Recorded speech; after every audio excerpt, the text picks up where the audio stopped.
बंडखोरीचा आणि महायुतीमध्ये बिघाड होण्याची दाट शक्यता आहे. मात्र जर विलिनीकरण होऊन सत्तेच्या बाहेर राहण्याचा प्रयत्न झाला तो कदाचित होणार नाही किंवा तो राष्ट्रवादी काँग्रेस पक्षाला ईडी आणि भ्रष्टाचाराच्या आरोपांच्या पार्श्वभूमीवर परवडणार नाही.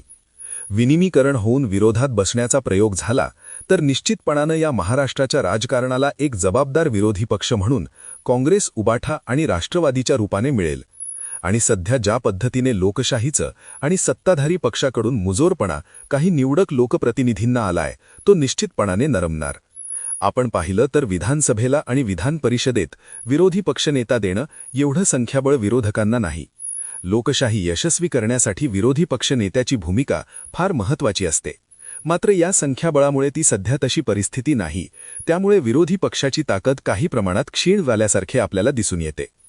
विलिनीकरण होऊन दोन्ही राष्ट्रवादी काँग्रेस ही महाविकास आघाडी सोबत आल्या तर कदाचित महाराष्ट्राच्या राजकारणाच्या दृष्टिकोनातून एक वेगळा नवा पायंडा आणि संसदीय राजकारणातील सत्ताधारी आणि विरोधी पक्ष अशा पद्धतीची रणनीती यशस्वी होऊ शकते.